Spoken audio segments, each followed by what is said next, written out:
Hi, Ali from Stitchy Fingers here. Today I'm going to do the tutorial for the small wallet. It is available from my website if you've not got it. My website is www.alistitchyfingers.co.uk. Basically it's a wallet that's got like a leather-like touch to it, and that is due to the Decaville that's inside it. I use Decaville heavy for the outside and light for the inner. We've got 3 card slots on one side and 2 on the other side, but then we've got this little magnetic clasp which allows you to have a little opening for coins or keys or whatever in there. So that closes with the magnetic clasp, and then here we've got a space for notes, and it basically folds up into 3 and then fastens with a little clasp. You've got plenty of room for putting things in, and it is a nice beginner friendly project. So let's get started. I have done a little bit of prep beforehand, in that this is the Decaville light. You can see the difference in this compared to the heavy. You can basically see through the light, but this is the heavy on the outer piece and the light on the inner piece. So now I've got that done. First thing I'm going to do, because I always forget this, is to put the clasp on the outer piece first. So I'm just going to fold that in half, just make a mark. It does handle like a leather, so it's pretty good for using. I've got my chalk pencil there, but in case that doesn't show, I have my trick marker. So I've got my halfway mark there, and what I'm going to do is take one of my clasps and I'm going to measure halfway that way, so I've got the exact centre, which is round about where I had it. So I'm going to put that on the piece, and I'm just going to draw through. You can see on there those little marks in the clasp. Oops. So first of all I need to cut a little hole, and the easiest way I find for doing that is the good old stitch ripper. So put that inside and just cut along that mark that you made. Now I always use a glue. This is the Gutterman Creative HT2 textile glue. This is brilliant. Lots of other textile glues out there as well, but it just helps, if you want to stick it first, to make your hardware stay firm. So I always put a little bit on there. Take the thickest one, that's going to go onto the outside of this, which is quite hard to see, but just feel around and you'll find those pieces that you cut.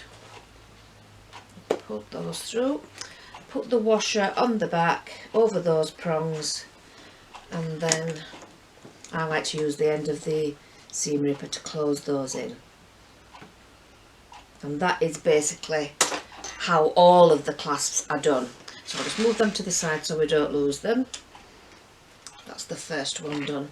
So now what I'm going to do is I'm going to stitch the back of my, where is it? There it is. My main piece wrong sides together, and I'm just going to stitch all the way around. So you can use quite a big stitch for this, because it's just basically basting it in place. I'm stitching quite close to the edge.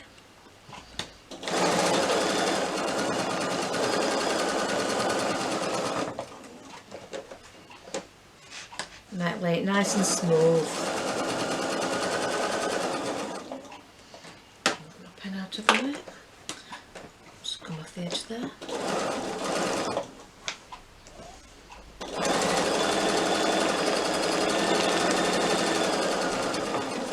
And you can trim round all that to make it all nice and neat if you want to. I don't always do that, but that's one piece done, and we're going to do exactly the same with the inner lining piece, which is the one that's not interfaced, this one. Now this is batik that I'm using, so you can't really tell a difference. It's just a very bit slightly lighter shade on the wrong side.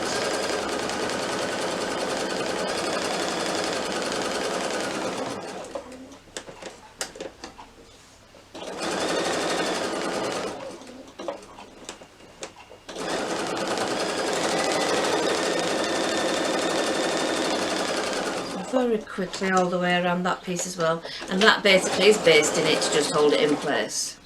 There we go. Move that out of the way. Right, so now we've got that done, we're going to start on putting a normal stitch length onto my machine, and we're going to take the flap pieces. We've got these interfaced with the woven interfacing, which is a lovely interfacing to use for purses and bags.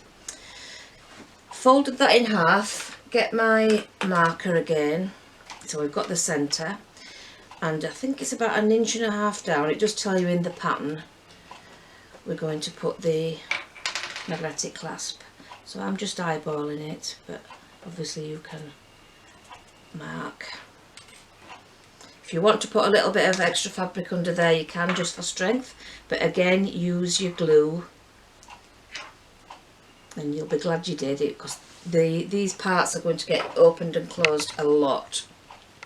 So I'll put a blob of glue. You'll also be able to take a little bit more time doing everything and enjoy it a little bit more. So on this one I'm going to put the thin part, and again you put it onto the right side of the fabric, so just search for those holes in there. One through. You want them to be quite tight, you don't want them to be loose. There we go. Let's push that through. Brute force and ignorance will get it through. There we go. So I'm going to put a little bit more of the glue.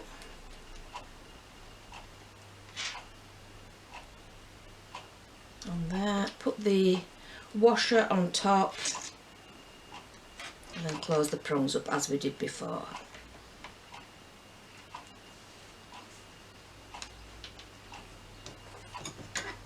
Got my thing to hand, so I'm just going to use my scissors. There we go. So now what I'm going to do is, I've got the other side to this, I'm going to place them right sides together, and I'm going to fold them again, and I'm just going to round those corners off. So it's as simple as just taking it and rounding it off. You can use something if you want to go around something. I'm using a 1 centimetre seam allowance for this part, and I am just going to stitch around the edge of it.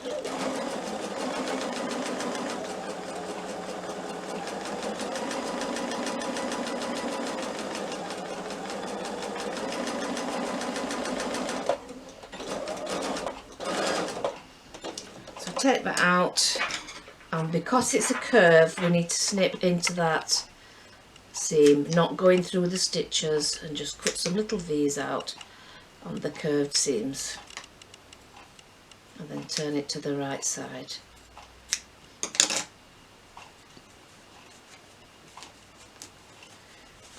I'll poke it all out nice and neat.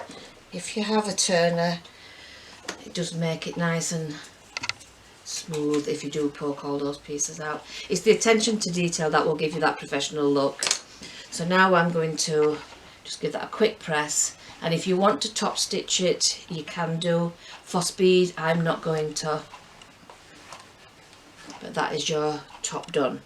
So now we're going to move on to the bottom part of the piece, and we're going to put the other side of that in. So that's the thin side, we're going to put the thick side in. So fold that in half, just make a mark where the centre is. Won't fit on. About I think it's 1 inch down on this one. We're going to place the washer, mark through those prongs, and do exactly the same again that we did before. You'll get to be an expert at this before you've finished, so just push that along that mark. Bit of glue, and I always put it over the holes as well, and we're using the thick part of this, so from the right side pop the thick part through.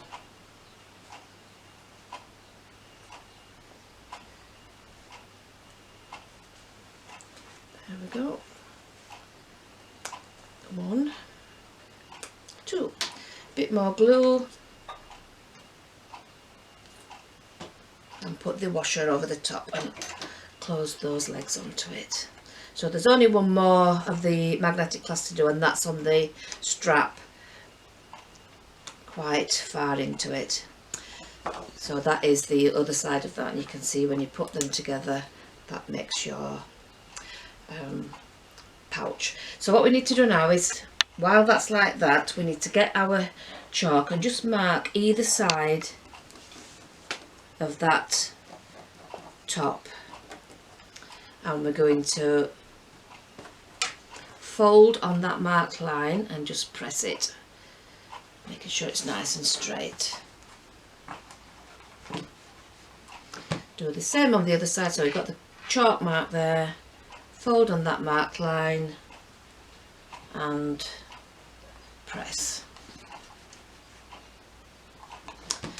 So you can see that's forming the pocket. So we're going to place the other part, right sides together, over the top, and stitch all the way around those 3 sides with a 1 centimetre seam allowance.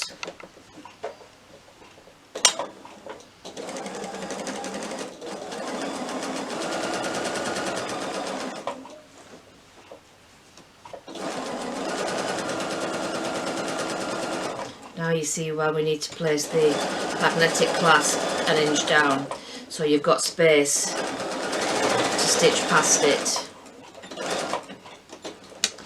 Take that out and clip those corners, again without cutting through your stitches. Turn that to the right side, poking the corners out.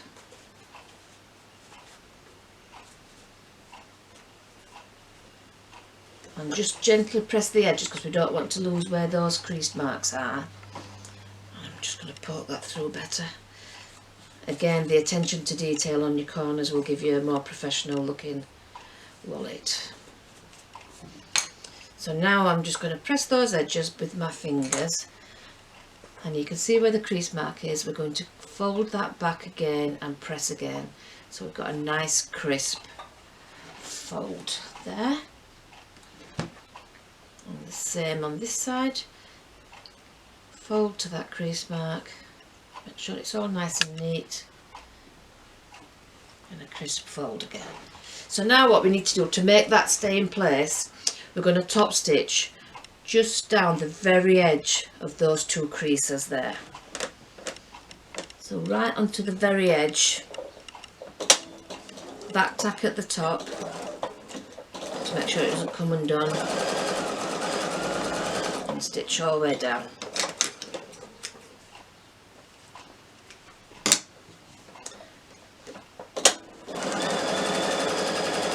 Sew to the end and then back tack again. Take that out. So now you've got your clasp there. If you take this piece here and fold that level with the edge you've just done, you're causing like a little V shape in there, so it's making it have a gusset in there. So just press that in shape, and you can put some clips onto it if you want to hold it in position while you do the next few parts, and to give it a bit of memory. Just give it a nice press. So if you've got some clips or something, you can use them. If not, just pop a pin in there to just give it a little bit of memory. This is what makes you have the room to put your coins in. So if I just pop that on there, put them to one side, that's the pouch done. So the next thing we need to do is the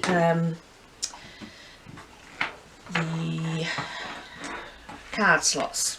So I've already got these marked, that comes in the pattern.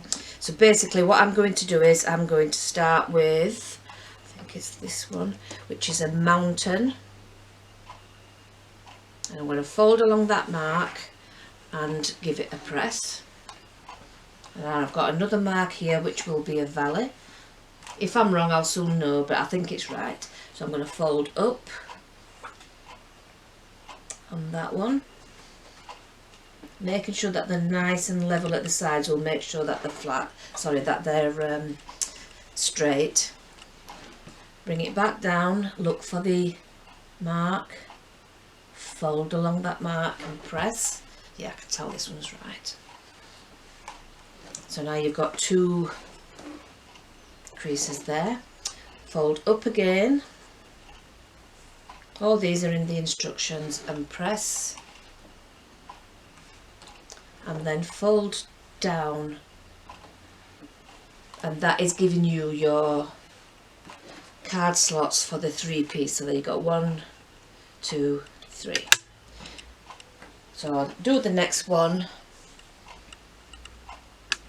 and that one is a mountain first, and then a valley. To make sure the sides are even, then you know it's going to be straight, and back down, and that is your 2-1. So I'm quickly going to stitch along the edge of the 2-1, and then we will call this one the end of the first part of the wallet. So as we did for the pouch, I'm going to just quickly stitch along that very edge there.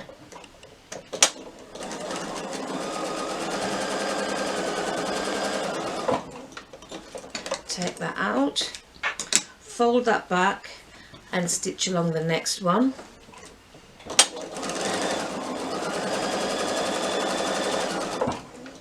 And because we've used chalk, that will just brush away. So then I can fold that back up like that, and I can stitch all the way around, and that is my 2-card wallet, 2-slot piece for my wallet. Now I'm going to do the same on the 3rd one, and then when I come back we will put it all together. So that's the end of part 1. Thank you.